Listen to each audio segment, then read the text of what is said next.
যদি আপোনাৰ জীৱনত কৃষ্ণক বান্ধৱ বুলি কোনোবাই দেখুৱাই দিয়ে তেতিয়াহ'লে সেইজন আপোনাৰ জীৱনৰ পৰম বান্ধৱ যিজনে আপোনাক কৃষ্ণক চিনাই দিয়ে যে কৃষ্ণ ব্যতিৰেকে জীৱন অতিবাহিত কৰাটো মিছা গতিকে যিজনে আপোনাৰ জীৱনৰ পৰা কৃষ্ণক অতৰাই লৈ যায় বাদ দিয়ক কি হ'ব ধৰ্ম কৰি বাদ দিয়ক কি হ'ব গুৰু ধৰ্ম পালন কৰি বাদ দিয়ক কি হ'ব নামঘৰলৈ গৈ বাদ দিয়ক কি হ'ব ভাওনা কৰিলে যদি আপোনাক কোনোবাই এনে ধৰণৰ কথা কয় আপুনি তেওঁৰ পৰা সাৱধানে থাকক গুৰু ধৰ্মৰ পৰা আপোনাক যদি বিচলিত কৰি নিবলৈ কোনোবাই যত্ন কৰিছে তেতিয়াহ'লে জানিব যে তেওঁই আপোনাৰ জীৱনৰ শ্ৰেষ্ঠ শত্ৰু কাৰণ তেওঁ আপোনাৰ জীৱনৰ কল্যাণ হোৱাটো বিচৰা নাই আপোনাৰ জীৱন অকল্যাণ অসংস্কৃত হোৱাটো বিচাৰিছে সংস্কাৰিত জীৱন কেৱল মানুহে কৰিব পাৰে প্ৰভুসকল মনত ৰাখিব আজি গৰু ছাগল শিয়াল কুকুৰ গাধ এইবিলাকো ঈশ্বৰৰ কৃপাত তেওঁলোকে পৃথিৱীত আছে কিন্তু তেওঁলোকে সংস্কাৰিত জীৱন কটাব নোৱাৰে ইচ্ছা কৰিলেও নোৱাৰে কিন্তু মানুহে সংস্কাৰিত জীৱন কটাব পাৰে মানুহক এইটো ঈশ্বৰে ক্ষমতা দিছে তেওঁলোকে সংস্কাৰিত জীৱন কটাব পাৰে কেনেকৈ এজন মানুহে জীৱনত সঠিকভাৱে জীৱন নিৰূপণ কৰি চলিব লাগে এই কথা মানুহে জানে আৰু মানুহে তাক কৰি ল'ব পৰা ক্ষমতা মানুহৰ জীৱনত ভগৱানে তেওঁলোকক প্ৰদান কৰিছে বুদ্ধিমত্তা দিছে হাত ভৰি দিছে চিন্তা দিছে চকু দিছে সকলো দৃষ্টি দিছে দৰ্শন দিছে অকল দৃষ্টিটো চবৰে আছে প্ৰভু দৰ্শন সকলোৰে নাই নহয় জীৱ জন্তুবিলাকেও দেখে ইতৰ প্ৰাণীবিলাকেও দেখে কিন্তু তেওঁলোকৰ দৰ্শন নাই মানুহেও দেখে কিন্তু মানুহৰ দৰ্শন আছে ধনী সকলো জীৱৰে আছে মানুহৰো ধনী আছে কিন্তু মানুহে সেই ধনীটো সংস্কাৰিত কৰি বাণীলে ৰূপান্তৰ কৰি লৈছে সেইকাৰণে মানুহে কথা ক'ব পাৰে বাকীবিলাকে নোৱাৰে আগতেতো পূৰ্বতেতো কোৱা মতে যে মানুহবিলাকোতো জীৱ জন্তুৰ নিচিনাকে আছিলে সংস্কাৰ হৈ হৈ হৈ আজি মানুহে সভ্য আছে কিন্তু আধ্যাত্মিক জগতে আকৌ এইটো কোৱা নাই আধ্যাত্মিক জগতে কৈছে কি যে মানুহ জন্মৰ পৰাই মানুহ সংস্কাৰ যেতিয়াৰ পৰাই পৃথিৱীত মানুহ ব্ৰহ্মাই সৃষ্টি কৰিছে তেওঁলোকক বেলেগ ধৰণে জন্ম দিছে সেইকাৰণে অন্য জীৱৰ লগত মানুহৰ জন্মৰ কেতিয়াও নিমিলে মানুহ হোৱাৰ দিনৰ পৰাই মানুহবিলাক মানুহৰ নিচিনা আছে সদায় থাকিব এই গতিকে হে ভগৱান তুমি মোক যি ধৰণে কৃপা কৰিছা আৰু মই তোমাৰ যি ধৰণে সেৱাত ৰত হৈ আছো এতিয়া এটাকে তুমি যদি যোৱা তেতিয়াহ'লে ময়ো মৰি যাব লাগিব তুমি ব্যতিৰেকে মই যাব থাকিব নোৱাৰো এইটো এজন ভকতৰ ঈশ্বৰৰ প্ৰতি বাণী ঈশ্বৰৰ কি বাণী তেতিয়াহ'লে যেতিয়া অক্ৰূৰে তেওঁ মথুৰালৈকে লৈ আহিছে কংস নিধন কৰাৰ পিছত ভগৱান কৃষ্ণই উদ্ধৱক মাতি লৈ আহিছে লগত যে হে উদ্ধৱ মই তোমাক এটা নিবেদন কৰো কি যে তুমি বৃন্দাবনলৈ যোৱা গোকুললৈ যোৱা তাত মোৰ প্ৰাণৰ গোপীসকলক তুমি এবাৰ খবৰ লৈ আহাগে তুমি হয়তো মোক ক'ব পাৰা যে কোনোবা গোপীসকলে খাইছে নে নাই শুইছে নে নাই ভালকে জীৱন কটাইছে নে নাই তোমাৰ লগত কি আহে যায় এৰা কথাটো হয় কিন্তু এই কথা মই তুমি ব্যতিৰেকে বেলেগক ক'ব নোৱাৰো এই কাৰণেই যে গোপীসকলৰ প্ৰতি মোৰ যিটো আন্তৰিকতা তেওঁলোক মোৰ সমৰ্পিত ভক্ত তেওঁলোকৰ প্ৰতি মোৰ যি আন্তৰিকতা সেইটো মই বেলেগক বুজাব নোৱাৰো এটাকে তুমি যোৱা ওয়ারে হামু বিনে গোপী আরে হামু বিনে গোপী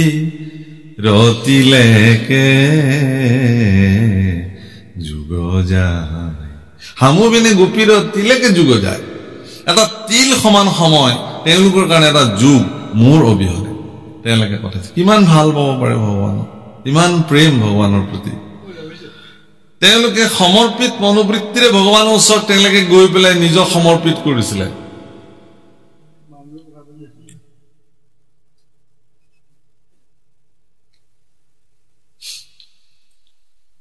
বহি লবা দেই পিছত কথা পাতিম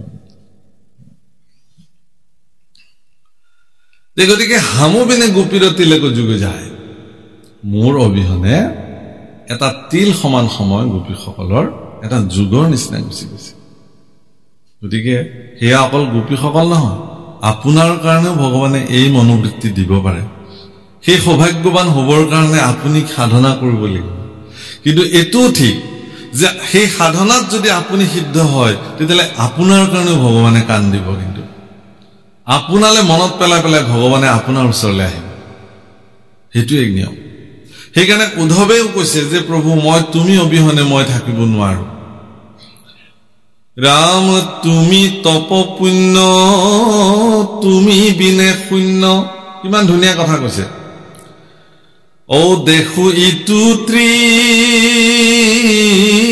জগত কাৰ্পণ্যকো কৰো চৰণত ধৰো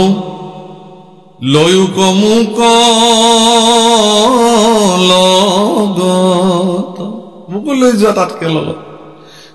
তুমি যি পদ্ধতিৰে এই জীৱনৰ অৱসান কৰিব খুজিছা মুকো একেধৰণে লগত লৈ গুচি যোৱা কিনো অসুবিধা আছে কাৰণ তুমি মোৰ জীৱনৰ তপস্যা মোৰ কাৰণে তুমি মোৰ জীৱনৰ পুণ্য ফল সকলো তুমি ব্যতিৰেক মই এই জগতত মোৰ কোনো অস্তিত্ব নাই মই সকলো কেৱল শূন্য দেখো কিন্তু আমাৰ চিন্তা কি যে ধনেই মোৰ কাৰণে তপস্যা ঐশ্বৰ্য বিভূতে মোৰ কাৰণে সাধনা যশস্যা মান কৃতিত্বই মোৰ জীৱনৰ সৰ্বোচ্চ তুমি পিছত ভগৱান তোমাৰটো পিছত থলো সেইকাৰণে মনুষ্য জীৱনৰ 24 ঘণ্টা মানুহবিলাকে ভগৱানক ভজিবৰ কাৰণে তেওঁলোকে সময় উলিয়াব নোৱাৰে 24 ঘণ্টাত 24 মিনিট এটা মই ভগৱানক ভজনা কৰিম এনেকুৱা দৃঢ় সংকল্প লকচোন মানুহে যে 24 ঘণ্টাটো মোৰ কাৰণে মই চিন্তা কৰি থাকো কি খাম কি লম কি পিন্ধিম ক'ত ইনকাম কৰিব যাম বৃদ্ধ বয়সলৈকে কেনেকে দুই পইচা চপাই আনিব পাৰো এই চিন্তা সময় নাই জীৱনত নামঘৰলৈ যাবলৈ সময় নাই ভাগৱত পাঠলৈ যাবলৈ সময় নাই কোনোবাই যদি মাতেও মই দেৰিকে যাম মোৰ কামখিনি আগতে কৰি লম বিষয় কামখিনি তাৰ পিছত মোৰ যদি সময় হয় এপাক দেখা দিম দিয়ক মোৰ এনেকুৱা কাম আছে তাৰপিছত মই আপোনাক যদি পাৰো এপাক দেখা দিম সেইকাৰণে গৃহস্থই কয় বোলে ঠিক আছে দিয়ক যদি দিনৰ ভাগত আপুনি ব্যস্ততা তে গধূলি হলে এপাক দেখা দিব আৰু হ'ব দিয়ক ভালে পালে আৰু গধূলি এপাক যায় আৰু মাতে মই আহিব নোৱাৰিলো দেই বেয়া নাপাব গধূলি আহে কাৰণ আচল অমৃতটো পান কৰাৰ কাৰণে তেওঁৰ হাবিয়াস নাই গৃহস্থই মাতিছে সৌজন্যতাৰ খাতিৰত এবাৰ দেখা দিবলৈ গতিকে 24 ঘণ্টা কেৱল নিজৰ কাৰণে থকা ব্যক্তিবিলাকে গোটেই জীৱন তেওঁ যদি 100 বছৰৰ জীৱন অতিবাহিত কৰে 100 বছৰত তেওঁ এটা দিনো ভগৱানৰ কাৰণে সমৰ্পিত নহল হিচাপ কৰি যদি দেখে যে তেওঁ কৃষ্ণ সন্মুখী হৈ কিমান সময় থাকিলে কৃষ্ণ বিমুখী হৈ কিমান সময় থাকিলে দেখিলে যে গোটেই জীৱন কৃষ্ণ বিমুখী হৈ থাকিলে কেৱল বিষয় ধন টকা পইচা লাগে পুত্ৰ ভাৰ্যাক কেনেকে ঠিকছে টকা পইচা দি থৈ যাব পাৰো মাটি সম্পত্তি কেনেকে এগালমান কৰি থৈ যাব পাৰো মোৰ দেউতাক যিদিনাখন মই শ্মশানলৈ লৈ গৈছিলো কান্ধত তুলি পেলাই 2014 চনত মই সিদিনাখন এটা বিশেষ কথা অনুভৱ কৰিছো আগপিছেও যাওঁ কিন্তু এই কথাটো ইমান মন কৰা নাছিল সমাজৰ লোকে ক'লে আপোনালোকৰ ইফালে উজনিৰ ফালে এইটো নিয়ম আছে নে নাজানো আমাৰ নামনিৰ ফালে এইটো নিয়ম আছে যে য'ত তেওঁ সৎকাৰ কৰা হয় হবদেহটো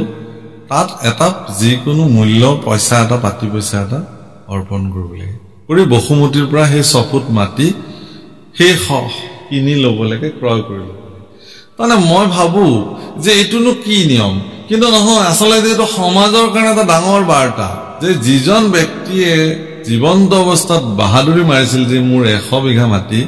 সেইজন মানুহ কিন্তু মৃত্যু তেওঁৰ হবদেহটো সৎকাৰ কৰিবলৈ 6 ফুট মাটিও কিন্তু তেওঁৰ হিচাপত নাই কিন্তু জীয়াই থকাত সেইজন মানুহে কিন্তু বাহাদুৰি কৰিছিল যে মোৰ ইমান মাটিৰ মই মালিক মাটি কিন্তু পৰি থাকিল জোৰে মাটি সেই মাটিৰ তেওঁ মৃত্যুৰ পিছত কোন মালিক হল চাবলৈও তেওঁ আৰু জীৱনত কেতিয়াও আহিব নোৱাৰে ল'ৰা ছোৱালী সঠিকভাৱে সেই মাটিক উচিত মৰ্যাদা দি ৰাখিব পাৰিলে না নাই হেতুও তেওঁ নাজানে এইটো সমাজলৈ এটা শিক্ষা ধন টকা পইচা মাটি সম্পত্তি আমাক লাগিব মই নালাগে বুলি নকওঁ কিন্তু এইবোৰতে যেতিয়া মানুহ গোটেই জীৱন কেৱল মজি থাকে তেওঁ জীৱনৰ মনুষ্য জীৱন লৈ পেলাই যে অন্য এটা বিষয়টো তেওঁ ৰতি হ'ব লাগিছিল আৰু অন্য এটা সোৱাদো যে তেওঁৰ জীৱনত আছিল যেটো কৃষ্ণ ভক্তিৰ সোৱাদ হেতু তেওঁৰ জীৱনত কেতিয়াও প্ৰাপ্তি নহল যাৰ বিনিময়ত মনুষ্য জীৱন ধৰাৰ কোনো সাৰ্থকে তেওঁৰ জীৱনত নহল সেইকাৰণে উদ্ধৱে কৈছে যে উদ্ধৱটো বৃহস্পতিৰ শিষ্য আছিল সেই সময়ত এগৰাকী প্ৰসিদ্ধ শিক্ষিত লোক আছিল তেওঁ ইচ্ছা কৰিলে যিকোনো এগৰাকী প্ৰসিদ্ধ চক্ৰৱৰ্তী ৰজাৰ ওচৰত গৈ ক্ষত্ৰিয় বীৰ পুৰুষ হিচাপে যিকোনো এটা দায়িত্বত মকৰল লৈ পেলাই তেওঁ এটা বিলাসবহুল জীৱন কটাব পাৰিলেহেঁতেন আজিৰ তাৰিখত শিক্ষিত মানুহৰতো চাকৰিৰ অভাৱ নাইতো যোগ্যতা ব্যক্তি যোগ্যৱান ব্যক্তিবিলাকৰ কাৰণে চাকৰিৰ কোনো অভাৱ নাই গতিকে তেওঁ পাৰিলেহেঁতেন কিন্তু তেওঁ কৰা নাই হেতু তেওঁ কেৱল কৃষ্ণৰ চৰণ সেৱাতে গোটেই জীৱনৰ সৰ্বোচ্চ জ্ঞান গৰিমা যশস্যা কৃতিত্ব সকলো তাত প্ৰয়োগ কৰিছে হনুমানৰ দৰে পৰম পৰাক্ৰমী পুৰুষ এজন য'ত হনুমানৰ বিষয়ে যেতিয়া গোস্বামী তুলসীদাসে তেওঁৰ চালিচা লিখিছে তাত তেওঁ কি বুলি কৈছে জ্ঞানী নাম অগ্ৰগণ্য পৃথিৱীত জ্ঞানী সকলৰ ভিতৰত এক নম্বৰতে যাৰ নাম লিখিব পাৰি বুদ্ধিমতাম বৰিষ্ঠম বুদ্ধিত বৰিষ্ঠ আছিল তেওঁ আৰু শাৰীৰিক সামৰ্থ্যটো তেওঁ বহুত বাহুবলী পৰাক্ৰমী লোক আছিল কিন্তু তেওঁৰ শাৰীৰিক বল পৰাক্ৰম বুদ্ধিমত্তা অত্যন্ত প্ৰখৰ বুদ্ধি সম্পন্ন সকলো তেওঁ কেৱল প্ৰভু ৰামচন্দ্ৰৰ চৰণ সেৱাৰ কাৰণে সমৰ্পিত কৰিছে সেইকাৰণে আজি উদ্ধৱে কৈছে যে মই কাৰ্পণ্যকো কৰো তোমাৰ চৰণত ধৰিছো মোকো তুমি লগত লৈ যোৱা राम तुम्हारो शरण पंकज पूजिबे कत पुण्य पाइलु लाग बाप जगन्नाथ नकरायनाथ भकतक तुमी त्याग উদ্ধৱৰ ঠাইত অন্য কোনোবা হোৱাহেঁতেন মৰা কথাটো নকলেহেঁতেন মোকো লগত লৈ যোৱা এই বুলি নকলেহেঁতেন যে হে প্ৰভু মই তোমাৰ গোটেই জীৱন সেৱা কৰিলো মোকো এটা কিবা চান্স দি থৈ যাওক আৰু যাবৰ সময়ত কলেহেঁতেন নহয় নিশ্চয় এই সুযোগ উদ্ধৱে এৰিলেহেঁতেন জানো কিন্তু উদ্ধৱে এইটো বিচৰা নাই যদি উদ্ধৱে যে তোমাৰ সেৱা কৰাৰ বিনিময়ত মোক তুমি কিবা এটা দি যোৱা বুলি কলেহেঁতেন তেতিয়াহ'লে তেওঁৰ গোটেই জীৱনজোৰা ভগৱানৰ চৰণত যি সেৱা সেই সেৱা স্বাৰ্থপৰ সেৱা হিচাপে জগতত বিবেচিত হ'লহেঁতেন কিন্তু তেওঁ যে ভগৱানক কৰা সেৱা তেওঁৰ যে নিস্বাৰ্থ আছিলে সেই কথাটো এই বাক্যৰ দ্বাৰা প্ৰতিপন্ন হৈছে জগতত সেইকাৰণে প্ৰভু অকল ভগৱানৰ সেৱা কেতিয়াও স্বাৰ্থপৰ দৃষ্টিৰে কৰিব নালাগে সকাম মনোবৃত্তিৰে ভগৱানৰ সেৱা কৰা নাযায় নিষ্কামী মনোবৃত্তিৰে অৰ্থাৎ নিস্বাৰ্থতাৰে যে ভগৱান মই তোমাক সেৱা কৰিছো মোক কিবা প্ৰাপ্তিৰ কাৰণে নহয় কেলে যে ভগৱানে আপোনাৰ কি প্ৰয়োজন সেই কথা ভগৱানে জানে কাৰণ তেওঁ অন্তৰ্যামীতো আপোনাৰ ভিতৰত তেওঁ যদি বহি আছে তেতিয়াহ'লে তেওঁ কেনেকৈ নাজানিব তেওঁ সকলো জানে গতিকে আপুনি নিশ্চিন্ত হৈ থাকক গতিকে আপোনাক তেওঁ যেনে ধৰণে চলাব লাগে এনেধৰণে চলাব ৰাম সাম্যকে অমৃত তোমাৰ চৰিত্ৰ শুনে মাত্ৰ যিটো নৰে পায়া প্ৰেম ভাৱ নেৰৈত জোপাও বিষয়কো পৰিহৰে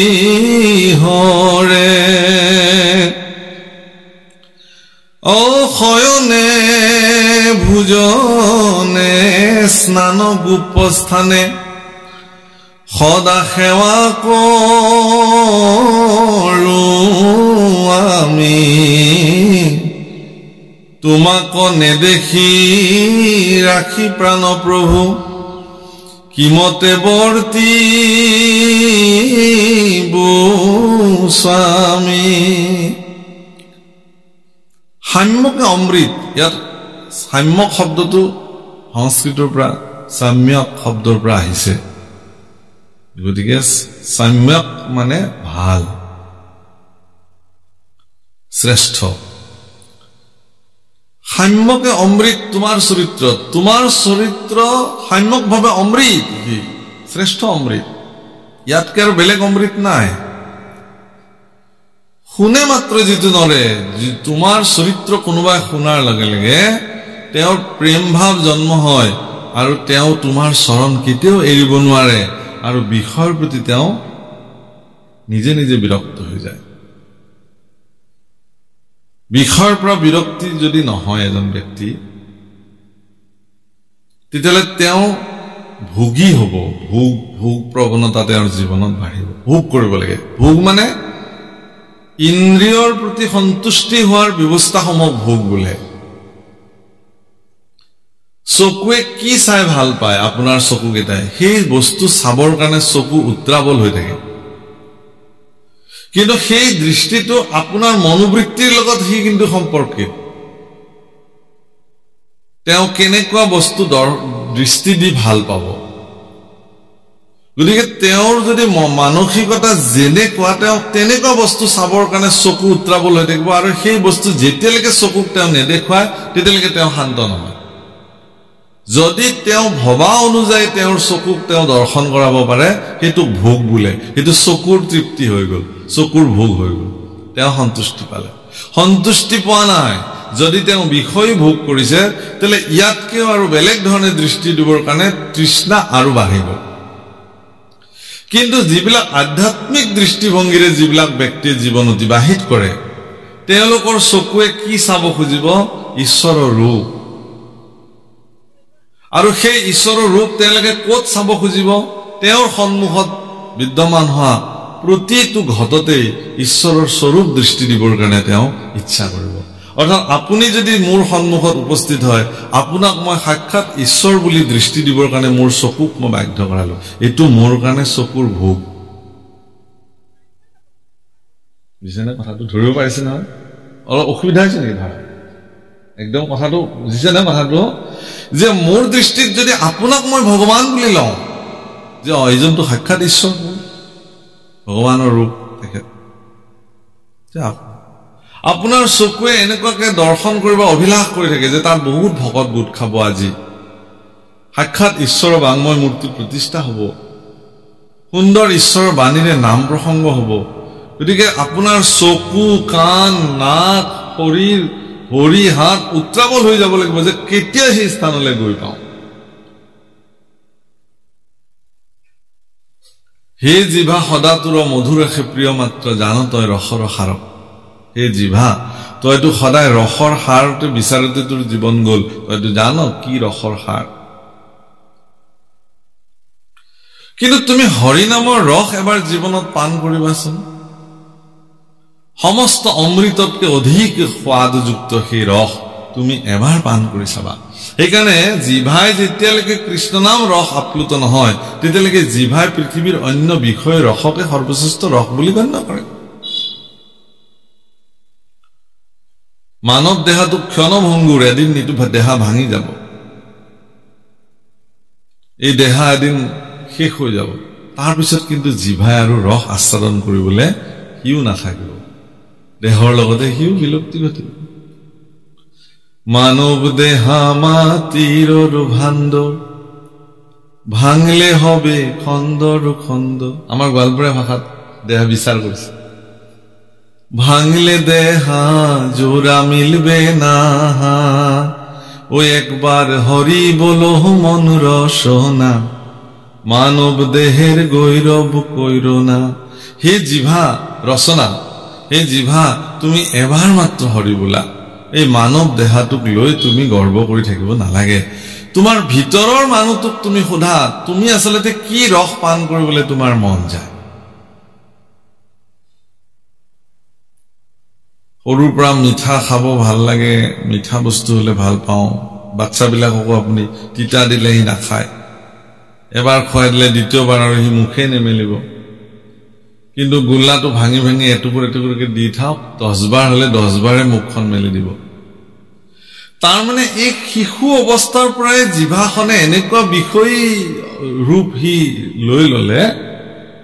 কি মানে গুল্লা বুলি ক'লে গুল্লা গুল্লা এইটো মিঠাই খোৱা বা বাচ্চাটো ধুনীয়াকে মুখখন মেলি দিব পোৱালিটো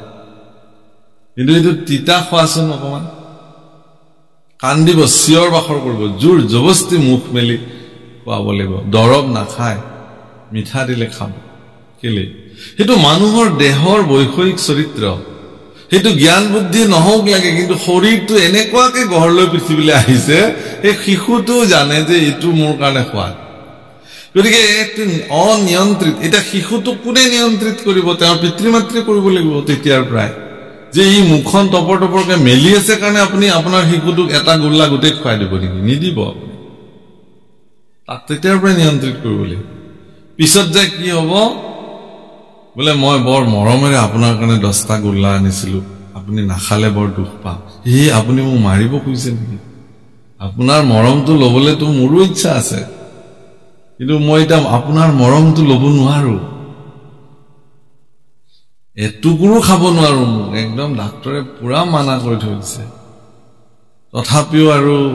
এটামান কিবাকে লম বাৰু তথাপিও লম জিভাক নিয়ন্ত্ৰণ কৰিব নোৱাৰে তো গতিকে কিন্তু আপুনি ইমান মৰমেৰে দিয়া গোল্লা এটা মই এটা খাব নোৱাৰো কিয় খাব নোৱাৰো মানে জিভাই ৰস আস্বাদন কৰোতে কৰোতে জিভাই শৰীৰটোক এনেকুৱা পৰ্যায়লৈ লৈ গুচি গ'ল এতিয়া ইচ্ছাকৃতভাৱে বৈষয়িক ৰস তেওঁ পান কৰিব নোৱাৰে গতিকে ইচ্ছা থকাৰ পিছতো মোৰ সন্মুখত থকা ভোগ যিটো এটুকু ভোগ বোলে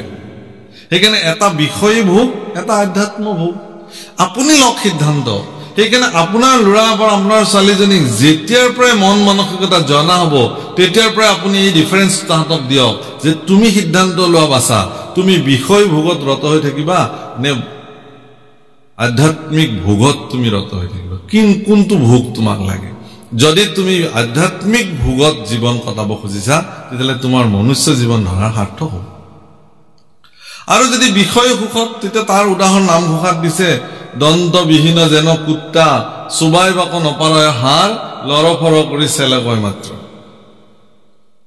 দাঁত সৰি গ'ল কুকুৰৰ সন্মুখত মাংসৰ টুকুৰা চুবাবও নোৱাৰে অৱস্থাও নাই খোৱাৰ প্ৰবল মানসিকতা গোন্ধ শুনি থাকিব পৰা নাই আৰু তাক চবাব নোৱাৰিলে এনেই জিভাৰে চেলেকিয়ে আৰু সন্তুষ্টি লবিলে আমাৰো অৱস্থা সেইটো বুজাই বুজিব কথাবিলাক এনেকুৱা ইন্দ্ৰিয় প্ৰবৃত্তি আমাৰ আছে এটা সময়ত সেই ইন্দ্ৰিয় প্ৰবৃত্তি কোনো কাৰণত সক্ৰিয় নহয় কিন্তু মনততো ইন্দ্ৰিয় প্ৰবৃত্তিটো প্ৰবল হৈ থাকিল তেতিয়া কি কৰিব এই দাঁত নোহোৱা কুকুৰটোৰ অৱস্থা আৰু মানুহটোৰ অৱস্থা একেই হৈ গ'ল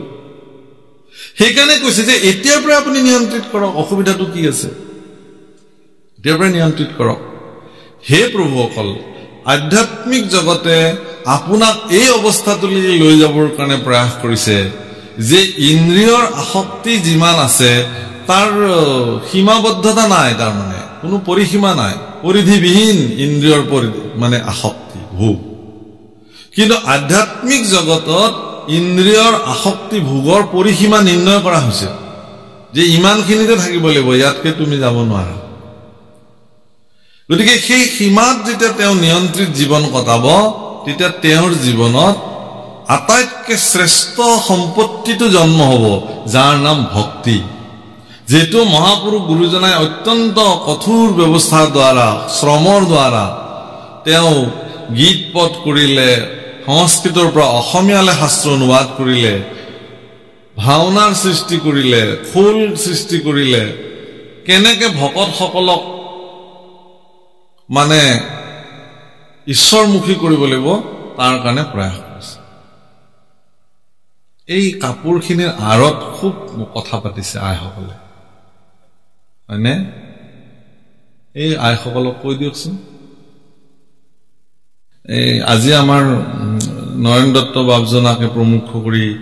গায়ন গাঁৱৰ ৰাইজসকলে এটা খৰচ কৰি পেলাই এটা যোগাৰ কৰিছে বহুদিনীয়া এটা প্ৰয়াস এইটো এটা মানে এনেকুৱা হ'ব নালাগে যে কেৱল আৰু শুনিলো হ'ল ইয়াৰ পৰা কিবা আমাৰ জীৱনত কামত কিবা আহিল নে নাই আমাৰ বিশেষকৈ নিউ জেনেৰেশ্যন নতুন প্ৰজন্মটোৱে কিবা শিকিলে নে নাই আমি তাহাঁতক কিবা দিব পাৰিম নে নোৱাৰিম এইটোহে প্ৰয়াস মোৰ কিন্তু এইটো উদ্দেশ্যতে মই ইমান কষ্ট কৰি সমগ্ৰ অসম ঘূৰি আছো মই আপোনালোকক কলো কেনেকে লৰা ছোৱালী বিলাকক আমি মানুহ কৰিব পাৰো কেৱল ইউনিভাৰ্চিটিত পঢ়ি এখন সাৰ্টিফিকেট ললে এজন মানুহ নহব পাৰে কেৱল এটা ভাল দৰমহাধাৰী চাকৰি কৰিলে আপোনাৰ লৰা মানুহ হৈ গল আপোনাৰ ছোৱালীৰ জীৱনৰ মানুহ হৈ গল আৰু একো কাম নাই নহবও পাৰে মানুহ তেতিয়া হ'ব মানুহৰ চৰিত্ৰ যেতিয়া তেওঁ জানিব মানুহ কেনেকে হয় শাস্ত্ৰই কি কৈছে এইটো কাৰণে গতিকে হে ভগৱান তোমাৰ চৰিত্ৰ সাম্যকে অমৃত ই সাক্ষাৎ অমৃত সদৃশ গতিকে এই অমৃত যিজনে শুনে তেওঁ পৰম প্ৰেম ভাৱ তেওঁৰ ভিতৰত জন্ম হয় প্ৰেম ভাৱ মানে ইও আধ্যাত্মিক প্ৰেমৰ কথা কৈছে বিষয় প্ৰেম বেলেগ বস্তু বিষয় প্ৰেম শৰীৰৰ লগত সম্পৰ্ক আধ্যাত্মিক প্ৰেম আত্মাৰ লগত সম্পৰ্ক কেৱল শৰীৰৰ তৃপ্তিৰ কাৰণে যদি প্ৰেম কৰিছে সেইটো শাৰীৰিক প্ৰেম বিষয় প্ৰেম আৰু আত্মাৰ তৃপ্তিৰ কাৰণে ভিতৰৰ তৃপ্তিৰ কাৰণে আভ্যন্তৰীণ সন্তুষ্টিৰ কাৰণে যিসকলে প্ৰেম কৰিছে সেইটো চূড়ান্ত প্ৰেম সেইটো আধ্যাত্মিক প্ৰেম সেইটো মানুহে কেতিয়াবা কি কৰে এডাল গছত পানী ঢালিও সেই প্ৰেম তেওঁ জাগ্ৰত কৰিব পাৰে এডাল গছত যেতিয়া এজন মানুহে পানী ঢালি দিব দি তেওঁ তৃপ্তি লাভ কৰিব পাৰে বাহ ইমান ধুনীয়াকে এইডাল গছ এতিয়া কিমান এই খৰাং দিনত মই গছডালত গৈ হিয়াজ ভৰাই এডাল গছ ইটো ক'ব নোৱাৰে মোক পানী লাগে বুলি কিন্তু তাৰ পত্ৰ পুষ্প শুকাই যাবলৈ আৰম্ভ কৰিছে আপোনাৰ দৃষ্টিগোচৰ হ'ল আপুনি গৈ এবাল্টি পানী ঢালিছে আপোনাৰ মন প্ৰেমেৰে ভৰি গৈছে তৃপ্তি বাহ মই এইটো এটা তৃপ্তি এইটো এটা প্ৰেম চৰাই চিৰিকটি বিলাকে কেতিয়াবা খাবলৈ নাপাই পেলাই ঘূৰি ফুৰে পানী এটুপিৰ কাৰণে আপুনি যদি চৰাই চিৰিকটিৰ কাৰণে অকমান পানীৰ ব্যৱস্থা ঘৰত কৰি দিব পাৰে মই বহুত মানুহ ঘৰতে দেখিছো যে খুব মাটিৰ পাত্ৰৰ মলাত ধুনীয়াকে বাহেৰে যতনাই 2-3 ঠাই পানী থৈ দিয়ে মই সুধিলো এবাৰ যে এইটো কি কাৰণত থৈছে বোলে এনেই থৈছো ওচৰৰ পৰা চৰাইবিলাকে ভাল পানী অকমান খাব নহলে জৰে তৰে পানী খাই সিহঁতে তাতকে ইয়াত মই পানীটো সদায় হলাই দিওঁ আৰু ইয়াতে তাহাতে বহি বহি ধুনীয়া আৰু হয়ও পানীৰ পাত্ৰ এটা দি দিছে আৰু চাৰিওফালে এনেকে কেইডালমান বাহ বান্ধি দিছে যতনাই পেলাই আৰু চৰাইবিলাকক মই দেখিলো অলপ পিছতে যে গোটেই বিভিন্ন প্ৰকাৰৰ চৰাই আহিছে আৰু তাত পানী খাইছে মই দেখিছিলো যে ইউটো এক প্ৰেম মানুহৰ মনত জাগৃত হোৱাৰ ইউটো এক প্ৰকাৰ প্ৰেম হয় নে নহয় যে চৰাইকেইটা পানী খালে নে নাখালে মনো কি আহে যায় কিন্তু চৰাইকেইটা আহি যেতিয়া হেপাহ পলাই পানী খাইছে তেওঁৰ অন্তৰখন ভৰি পৰিছে ইউ এক প্ৰেম শাস্ত্ৰই ইয়াকো জাগ্ৰত কৰিবৰ কাৰণে কৈছে পিছে নহয় সেইকাৰণে যেতিয়া ঈশ্বৰৰ গুণ শুনিব মানুহে প্ৰপঞ্চ দৃষ্টিত সকলোতে ঈশ্বৰৰ অস্তিত্ব যেতিয়া মানুহে দেখিব তেতিয়া তেওঁ কি কৰিব তোমাক আৰু কেতিয়াও এৰিব নোৱাৰে তোমাৰ সেৱাতে তেওঁ নিমগ্ন হৈ থাকিব